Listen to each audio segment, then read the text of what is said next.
100 रोटी वाला ससुराल। सुनो जी, मुझे तो शीतल की बड़ी फिक्र रहती है।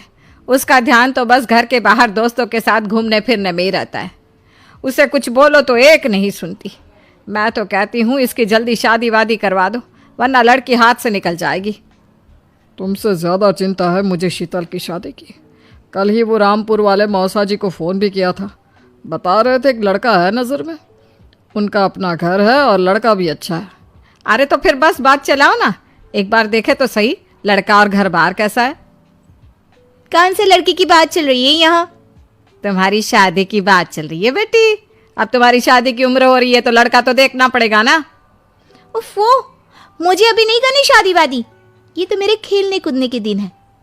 बहुत खेल कूद ली तुम, अब घर के काम धाम सीखने की कोशिश करो, समझी? ससुराल जाकर हमारी नाक मत कटवा देना। सब्जी काटनी तो आती नहीं इसको, तो नाक ही कटवाएगी। अरे मैं इसे शादी तक अच्छे से सब सिखा दूंगी। आप तो बस उस लड़के से इसकी शादी के बाद चलवाओ। कुछ दिनों बाद कुणाल और उसकी माँ शीतल को देखने घर आते हैं।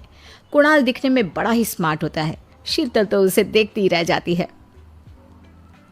देखो जी, हमारी कोई डिमांड तो है नहीं, बस हम चाहते हैं कि लड़की घरेलू हो, घर के सारे कामकाज संभाल ले। अब आपके परिवार में तो बस 3 ही लोग हैं, पर हमारा तो खूब भरा पूरा परिवार है। बाकी हमें लड़की के घूमने फिरने दोस्तों से मिलने से कोई दिक्कत नहीं है। घर का काम करने के बाद जो चाहे सो करे। अरे वाह, ये तो इतने बढ़िया लोग हैं। लड़का भी इतना स्मार्ट है और ऊपर से इन्हें मेरे घूमने फिरने से भी कोई दिक्कत नहीं है। हे भगवान, तूने तो बिना मांगे ही मुझे सब दे दिया। बताओ जी, और क्या चाहिए हमें? हमारी तरफ से तो रिश्ता पक्का है जी। बस फिर तो हंसी खुशी शीतल और कुणाल की शादी हो जाती है। शीतल मन ही मन बड़ी खुश होती है और उसी खुशी के साथ वो अपने ससुराल में कदम रखती है। आओ बहू, तुम्हारा अपने ससुराल में स्वागत है। ये मिलो अपने परिवार से। ये तुम्हारे ससुर जी, तुम्हारी ननद सुनीता और गीता, सुनीता के पति राजेश और उनके 2 बच्चे राजू और चिंटू। ये ना हमारे साथ यहीं रहते हैं। ये तुम्हारी दादी सास हैं और बाकी लोग अभी बाहर गए हुए हैं। इतने सारे लोग, ये सब यहीं रहते हैं इस घर में? अरे अभी तो मेरे देवर देवरानी और उनके 3 बच्चे यहाँ नहीं है। उसके मायके में भी शादी थी ना, तो बस वहीं गई है। कल तक आ जाएंगे। हे भगवान, ये घर है या धर्मशाला? ये सब एक साथ इस घर में कैसे रहते हैं? मुझे तो पता ही नहीं था इनका इतना बड़ा परिवार है। अब समझी कि कोई डिमांड क्यों नहीं की इन्होंने। ये सब चाल चले मेरे साथ। अरे बहू, खड़े खड़े क्या सोच रही हो? चलो अपने कमरे में जाकर आराम करो। जी माँ जी। अगले दिन शीतल का ससुराल में पहला दिन होता है। शीतल रसोई में जाकर सबके लिए खीर बनाने लगती है। तभी उसकी ननद सुनीता आती है।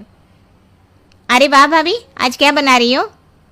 बस दीदी, आज वो पहली रसोई है ना, तो खीर बना रही थी। अरे भाभी, ये खीर वीर रहने दो। घर में 4 लोगों को शुगर है और कुछ लोग मीठा ही नहीं खाते। आप ना सीधा खाना ही बना दो। क्या फ़र्क पड़ता है मीठा बने या नमकीन? बस बहू के हाथ की पहली रसोई होनी चाहिए ना। जी दीदी, तो फिर मैं खाना ही बना देती हूँ। आप बता दो खाने में क्या बनेगा? बस सिंपल सी कोई सब्जी बना दो, जैसे आलू गोभी या आलू मटर, और उसके साथ रोटियां सेक दो। हमारे परिवार में अब तुम्हें मिलाकर पूरे 20 लोग हो गए हैं। 15 बड़े और 5 बच्चे। बड़ों की 6 और बच्चों की 2 के हिसाब से रोटी बना देना। चलो मैं चलती हूँ, सब देख लेना। हाँ, बड़ों की 6 रोटी, मतलब कि 15 लोगों की 90 रोटियाँ, और बच्चों की 2 रोटी, मतलब 5 बच्चों की 10 रोटियाँ। 90 और 10 मतलब कुल मिलाकर 100 रोटियाँ। हाय, मैं तो मर गई। 100 रोटी अकेले कैसे बनाऊंगी? माँ, ये तुमने मेरी शादी कहाँ कर दी? शादी से पहले तो मैंने कभी 4 रोटी से ज़्यादा नहीं बनाई। शीतल एक बड़ी सी परात में 100 लोगों के हिसाब से आटा निकालती है और उसे गूंथना शुरू करती है। आटा गूंथते गूंथते शीतल के पसीने छूट जाते हैं। उसके बाद बारी आती है रोटी बनाने की। शीतल एक एक करके रोटी बनाना शुरू करती है और 10 रोटी बनाते ही अपनी कमर पकड़ लेती है। हाय, मैं मर गई। मेरी कमर टूट गई खड़े खड़े, और ऊपर से इतनी गर्मी। मैं 100 रोटियां कैसे बनाऊंगी? अरे भाभी, सब बाहर रोटियों का इंतजार कर रहे हैं। ज़रा जल्दी जल्दी रोटी सेक दो। सब